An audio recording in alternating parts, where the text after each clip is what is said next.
कहीं हालात की मजबूरी है तो कहीं मोहब्बतों में दूरी है, कहीं आस है सब बदलने की, गम का सूरज ढलने की, उम्मीद है सपने पाने की, हर रिश्ते को निभाने की। यही सिलसिला ज़िस्त है, यही वक्त की रवानी। आओ मिलकर देखते हैं क्या कहती है बोल कहानी। बॉल इंटरटेनमेंट ला रहा है बोल कहानी। बॉल इंटरटेनमेंट के नाज़रीन के लिए खुशखबरी है। बॉल इंटरटेनमेंट पर ड्रामा सीरीज़ बॉल कहानी का आगाज़ हो चुका है, जिसमें हर हफ्ते आप एक नई कहानी देख सकेंगे। जुम्मे को इसकी पहली किस्त में ड्रामा आखिरी दिन की रुनुमाई हुई है, जिसे शायकीन में खूब पसंद किया जा रहा है। जी नाजरीन, तो आपकी मुलाकात करवाते हैं हिदायतकार अमीन इकबाल साहब से। आप पाकिस्तानी ड्रामा इंडस्ट्री में बतौर डायरेक्टर बहुत बड़ा नाम है और एक अच्छे लिखने वाले भी हैं। क्या आप समझते हैं कि अब हमारी ड्रामा इंडस्ट्री को मज़ीद इस्लाहती मौज़ूआत पर काम करना होगा जनाब? अस्सलाम वालेकुम दोस्तों और अस्सलाम वालेकुम बोल को देखने वाले सब नाजरीन को। वालेकुम सलाम। ये जो इस्लाही लफ्ज़ है ये मैं हमेशा समझता हूँ कि बहुत ही क्लीशे लफ्ज़ है, जिसमें जब आप ऐसा लफ्ज़ सुनते हैं तो आपको लगता है कि आपने नसीहत करनी है। और अब हम सब अंदाज़ा करते हैं कि नसीहत को एब्ज़ॉर्ब करना जो है वो आम ज़िंदगी में इंसान के बस की बात नहीं है। जो दरअसल ड्रामा पे हमें काम करना चाहिए वो ये है कि इंसानी महसूसात और एहसासात और हारमनी जो है, उस हारमनी को किस तरह से कायम रखा जा सकता है और हमारा मुआशरा उस हारमनी की वजह से बेहतर कैसे हो सकता है।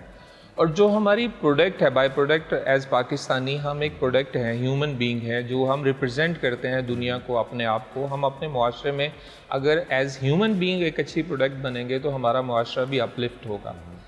तो दुनिया भर में इंटरटेनमेंट इंडस्ट्री जो है वो ये रोल प्ले करती है कि इंसानों को ज़हनी तौर पर, रूहानी तौर पर अपलिफ्ट करती है। जी। मुझे लगता है कि ऐसे ड्रामे बनने चाहिए जिसमें कहानी इंसान के खारजी वाक़यात पर मबनी नहीं होनी चाहिए, बल्कि उसके ऊपर जो अंदर बीतता है उस पर मबनी होना चाहिए। इसकी एक मिसाल दूंगा कि जैसे अब बोल ने बोल कहानी के नाम से कहानियाँ शुरू की हैं, और जो अभी आप देखेंगे आखिरी दिन, वो एक ऐसी ही कहानी है कि जो खारजी वाक़यात के बाद जो अंदर हमारे आत्म पैदा होता है उसको हम कैसे स्क्रीन पर दिखा सकते हैं और उससे लोग रिलेट करके सीख क्या सकते हैं।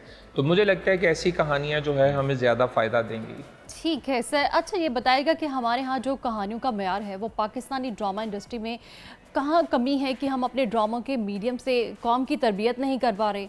जो कमी है वो उसको दूर कैसे किया जा सकता है? देखिए कि सारी जिम्मेदारी सिर्फ इंटरटेनमेंट इंडस्ट्री पे तरबियत की डाल देना, मुझे लगता है कि ये थोड़ी नाजायज़ बात है। चूँकि तमाम इदारे, तमाम जो भी जो स्तून होते हैं हमारे मुआशरे के, वो सब मिलकर कंट्रीब्यूट करते हैं। और आप देखते हैं कि जो इंटरटेनमेंट इंडस्ट्री है, वन ऑफ द मजबूत स्तून आप कह सकते हैं उसको है, कि जो लोगों की तरबियत कर सकती है, लोगों के ज़हनी साख्त को तब्दील करने में रोल प्ले कर सकती है। ये बिल्कुल दुरुस्त बात है। जहाँ तक बात है कि क्या अब आप कह रहे हैं कि कहानियाँ हमारी जो हैं वो उस सतह पर नहीं है? नहीं, बिल्कुल, बहुत सारी कहानियाँ बहुत अच्छी लिखी जाती हैं, लेकिन इसमें बहुत सारी अंदरूनी इंडस्ट्री के अंदर भी हमारी एक डिबेट है कि इस वक्त हम जाएं कहाँ पे। देखिए कि जो लोग देखना चाहते हैं वो बनाना बहुत आसान होता है और दिखाना बहुत मुश्किल होता है। अब इन चैलेंजेस का तवाज़न बिगड़ता और सही होता रहता है। जब तक हमारे पास सिर्फ एक टेलीविज़न स्क्रीन थी तो हमारे लिए दिखाना बहुत आसान था। जब टेलीविज़न स्क्रीन की बहुतात आई तो तब हमें देखने वालों को मद्देनज़र रखना जो है वो ज़रूरी हो गया।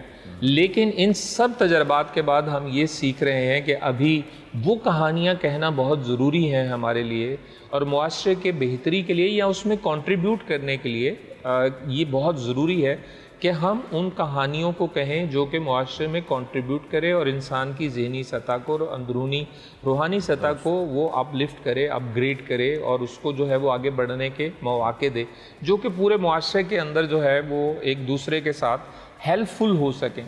और उन कहानियों की तरफ हम आ रहे हैं। जैसे मैंने पिछले सवाल के जवाब में भी मिसाल दी कि बहुत सारी ऐसी कहानियां हम जो है वो अब बनाने जा रहे हैं। लेकिन इसमें जो एक ड्रॉबैक है वो ये है कि जो हमारा पढ़ने का सिलसिला था वो रुक गया है।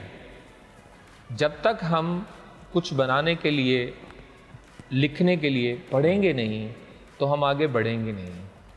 बिल्कुल दुरुस्त फरमाया आपने सर कि हमारा पढ़ने का सिलसिला रुक गया है, क्योंकि बहुत सारे ऐसे लोग लिख रहे हैं आजकल जिन्हें पढ़ना चाहिए। ये बात आपकी दुरुस्त है।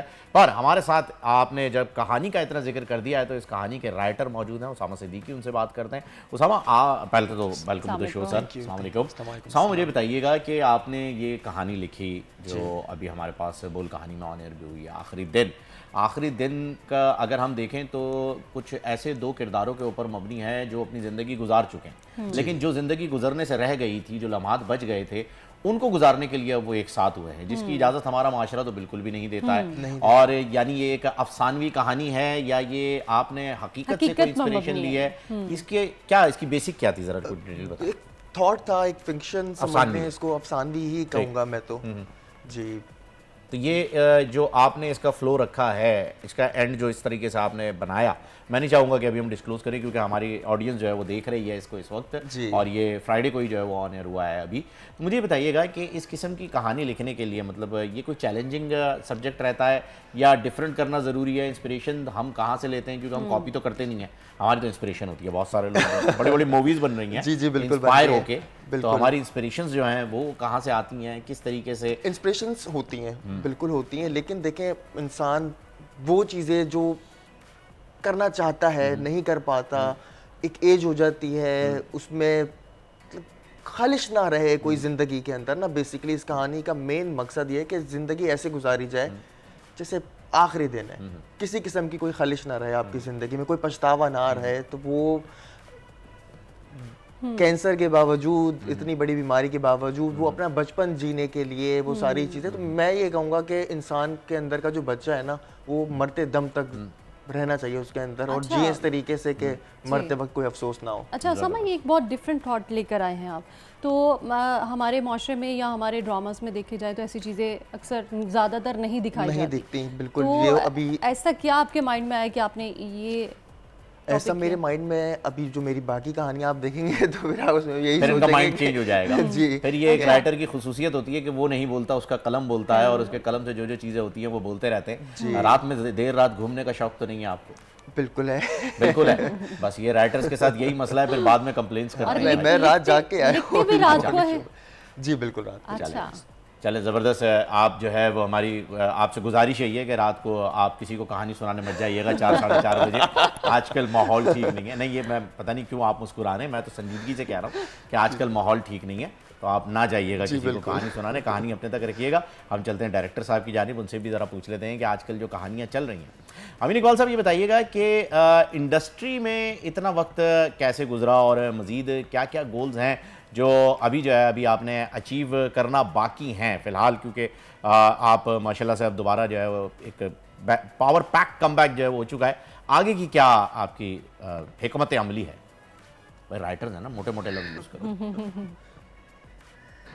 अपने बारे में हमेशा कहते हुए इंसान जो है वो थोड़ा मुश्किल में पड़ जाता है, क्योंकि मेरे ख्याल में जहाँ वो पहुँचना चाहता है वो मंजिल अभी बहुत दूर होती है, और जैसा वो बनना चाहता है वो सोसाइटी के इधर उधर धक्के खाते हुए वैसा वो बन पाया नहीं होता है।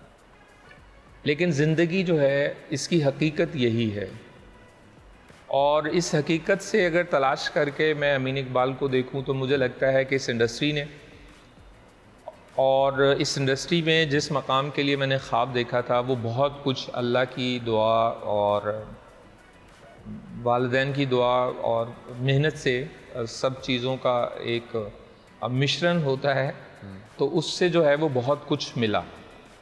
यकीनी तौर पर इंडस्ट्री इस वक्त एक जगह पर जमूद का शिकार है। चैनल्स, इंडस्ट्री के लोग और हम जैसे एक्सपीरियंस जो भी हैं काम करने के, उसमें जो है एक मैं, हम सब कोशिश कर रहे हैं कि इसको हम उस सतह पर लेकर जाएं जहां पर कहीं ना कहीं हमारी पहचान दुनिया भर के दूसरे प्लेटफॉर्म्स पर हो। बिल्कुल। इसमें जहां हमारी कोशिशों की ज़रूरत है वहां पे मुझे लगता है कि जो हमारे ताक़े हैं उनकी सपोर्ट की बहुत ज़्यादा सख्त ज़रूरत है, और इन दोनों की कोलैबोरेशन के बगैर। अच्छा सर, जो बोल के प्लेटफॉर्म ने बोल कहानी की स्लोगन में एक लाइन इस्तेमाल की है वो बहुत यूनिक है, यानी उम्मीद है सपने पाने की। बोल की इस काविश को कैसा देखते हैं आप? जो बोल की बोल कहानी के लिए जो लाइन है, सपने जो है ख्वाब चाहे जागती आंखों से देखे जाएं चाहे बंद आंखों से देखे जाएं, ये ज़रूरी भी बहुत है और इनको पूरा करने की कोशिश भी ज़रूरी है। और ये जो बीज है ये कहीं ना कहीं बाहर निकल आया है जब से हमने चालाकी को जहानत समझ लिया है और जब से हम जो है वो कलेक्टिव नहीं रहे, हम इंडिविजुअल्स हो गए हैं। जब से हमारे मुआशरे से बुई से हम आय की तरफ ज़्यादा चले गए हैं, तो ये जो हम तन्हा हुए हैं, इस तन्हाई ने हमें ख्वाब देना और ख्वाब बुनना और ख्वाब के रास्ते पे चलना कैसे है ये बताना भी बंद कर दिया है। तो ज़िंदगी की तरफ लौटने के लिए ये बहुत ज़रूरी है कि हमारे पास एक ख्वाब हो जिसके अंदर एक मकसद हो, और वही मकसद जो है वो हमें हमारे जीने के बाद ज़िंदा रखता है। बिल्कुल। हम जीते हैं लेकिन कई बार ज़िंदा नहीं होते और मरने के बाद ज़िंदा हो जाते हैं। वाह। और ज़िंदगी वही है जो मरने के बाद आपको ज़िंदा रखे। वो कितने साल रखती है ये आपके उस चुने हुए ख्वाब के ऊपर मुनहसर होता है।